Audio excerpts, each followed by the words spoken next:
"You're a disgrace. So we told the family you died in a car accident," Mom hissed as she spotted me at the homeless shelter.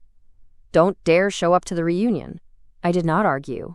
I stood behind the battered stainless steel counter of the downtown soup kitchen, holding a dented metal ladle over a steaming commercial vat of chicken stew, and looked at the woman who gave birth to me.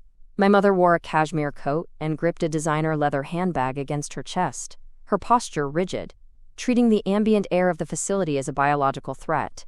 She was only standing inside the building because a local judge ordered her to perform 50 hours of community service following a reckless driving charge she failed to bribe her way out of. She assumed I was a destitute resident, or perhaps a desperate employee earning minimum wage. She lacked the capacity to imagine that I owned the building, funded the shelter's massive annual operating budget, and volunteered on the serving line every Tuesday morning to stay grounded in the community. "A car accident," I repeated, keeping my voice flat, betraying no emotion. She leaned closer, her aggressive floral perfume clashing with the harsh smell of industrial bleach used to mop the floors. "A tragic collision on the interstate 3 years ago. We held a closed-casket memorial. Your Uncle David flew in from Boston. Your cousins sent expensive floral arrangements. It was easier to accept a dead daughter than explain to our peers why my eldest child dropped out of our social circle to live in squalor. We have a pristine, public image to uphold. The decennial family reunion begins this Friday, and I will not let your pathetic existence humiliate your father and me in front of the extended relatives." I placed the ladle back into the stew, wiping my hands on my canvas apron. 5 years ago, I walked away from my parents' luxury commercial real estate brokerage. Father demanded I marry the arrogant heir of a rival development firm to secure a massive corporate merger. He treated my future as a simple bargaining chip to expand his commercial overreach, drafting a prenuptial agreement before I even went on a date with the man. When I refused the arrangement, packed my belongings, and moved across the state, he froze my bank accounts and canceled my health insurance. Mom told me I would starve in the gutter without their influence. They thrived on absolute control, utilizing their wealth to force compliance from everyone in their orbit. My younger sister, Caroline, submitted to their demands, marrying the man they chose and trapping herself in a miserable, loveless union to retain her monthly allowance. I chose freedom. I spent those 5 years building a private equity firm focused on sustainable hospitality and ethical urban development. I started small, flipping neglected commercial spaces, rolling the profits into larger acquisitions, and eventually dominating the regional luxury resort market. I operated under a corporate umbrella, shielding my identity behind layers of private trusts and non-disclosure agreements. My parents remained ignorant of my success. They assumed my silence meant I was suffering the exact fate they predicted. "I understand," I told her, maintaining direct eye contact. "I will not attend the reunion." Mom offered a cold, satisfied smile. "Good. We booked a private estate on the coast, a place you will never be able to afford to even look at. Stay here, serve your soup, and pretend you do not exist. We already mourned you." She turned on her expensive heels and marched toward the exit, eager to escape the reality of the people she viewed as beneath her. I watched her leave, feeling no anger, only a profound sense of anticipation. My mother was a woman defined by status, obsessed with projecting an illusion of limitless wealth to her siblings and extended relatives. She spent the last 8 months organizing the upcoming family reunion, boasting to aunts and uncles about securing a heavily discounted rate at a highly exclusive $10,000 a night coastal resort called the Azure Estate. She believed her aggressive negotiation tactics forced a third-party booking agency to slash the price. She did not know the booking agency was a direct subsidiary of my primary holding company. She did not know I personally reviewed her reservation request. I authorized the massive discount specifically to lure my parents and their 50 guests onto my property. I wanted them to experience the pinnacle of luxury, to boast about the amenities, and to trap themselves in an environment where their fabricated reality would shatter.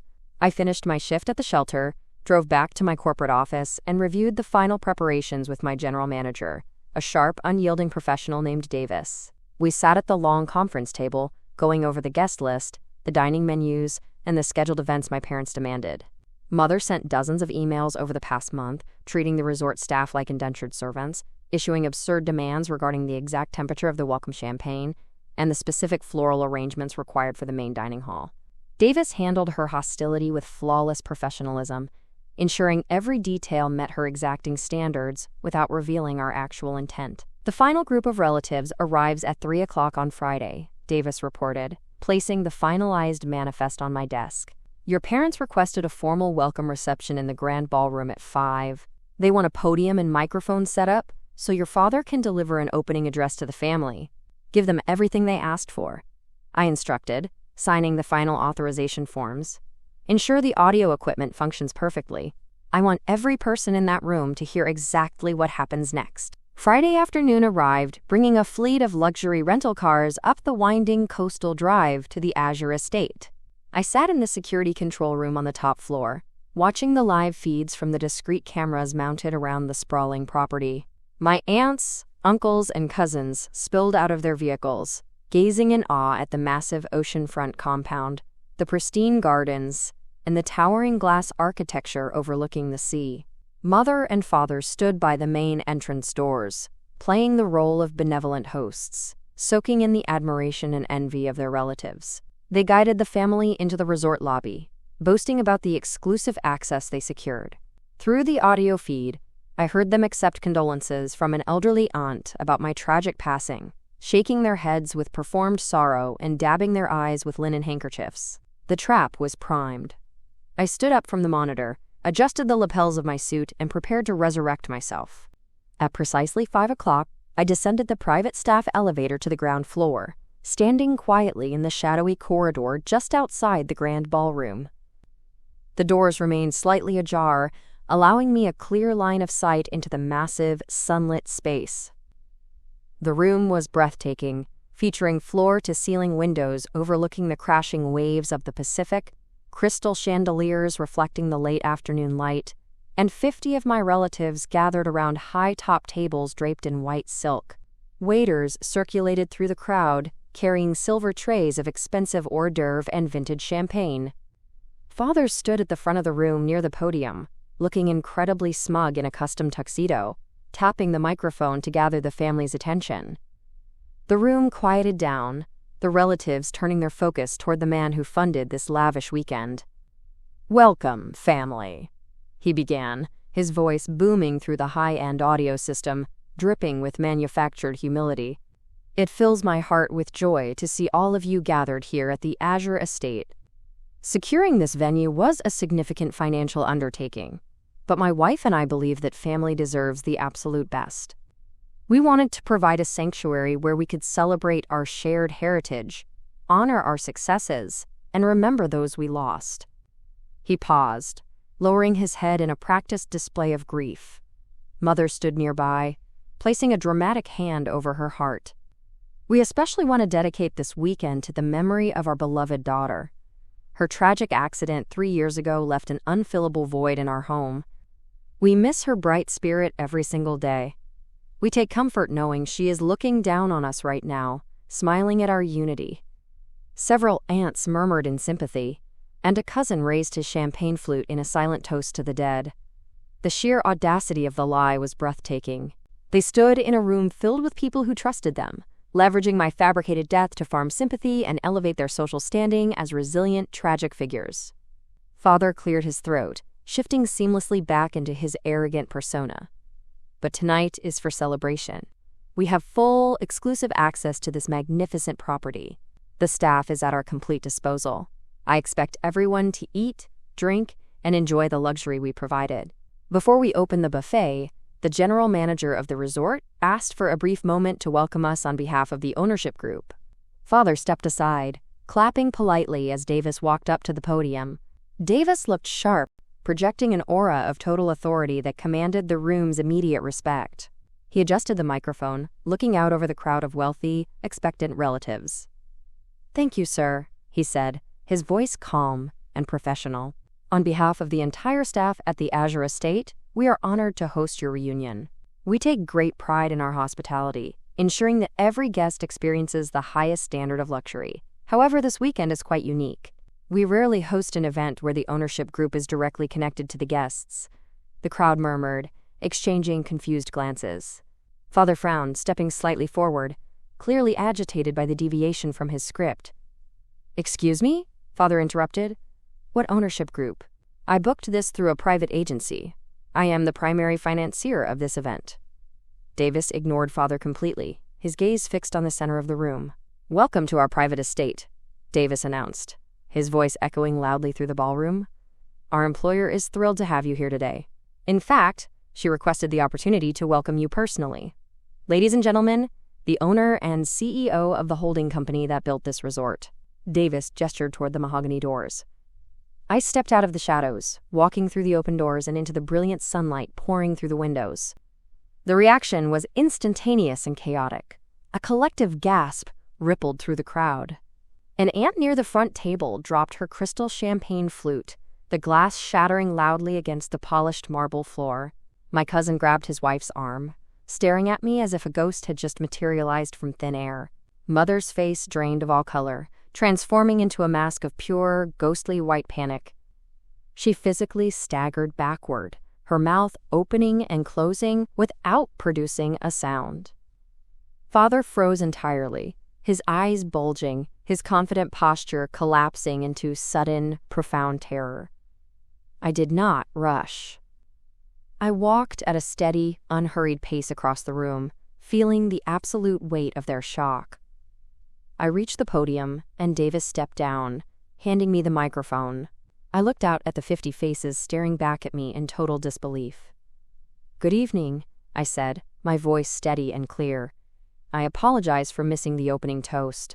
I assure you, rumors of my death have been significantly exaggerated by the two people standing to my left.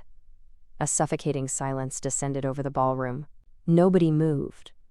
The air felt charged with electricity, the family paralyzed by the massive collision of reality and the elaborate lie they had been fed. I turned my head, locking eyes with my mother. I did not die in a car accident 3 years ago or 5 years ago. I simply refused to be sold to a rival real estate firm to secure a corporate merger. When I rejected the arranged marriage, my parents froze my bank accounts, cut off my health insurance, and told me I would starve in the gutter. To avoid the social embarrassment of an independent daughter, they faked my death, hosted a fraudulent memorial service, and accepted your condolences. The crowd erupted in shocked whispers, cousins turning to look at my parents with sudden, intense scrutiny. Father's face flushed a deep, dangerous red. He lunged toward the podium, attempting to rip the microphone from my hands. "Turn that off!" he roared, abandoning his polished persona. "This is a sick joke. She is an imposter. Call security immediately." Davis stepped smoothly between us, placing a firm hand on Father's chest, easily halting his aggressive advance. I did not flinch. I kept the microphone close to my mouth. "Security works for me, Father," I stated, my voice echoing loudly over his shouts. "This entire property belongs to me. The private booking agency you used is a subsidiary of my primary equity firm.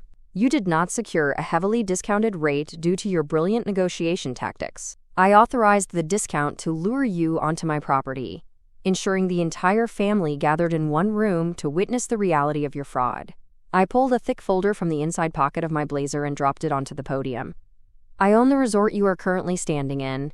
You are currently standing in my house, drinking my champagne and facing total exposure." The ballroom erupted into sheer pandemonium.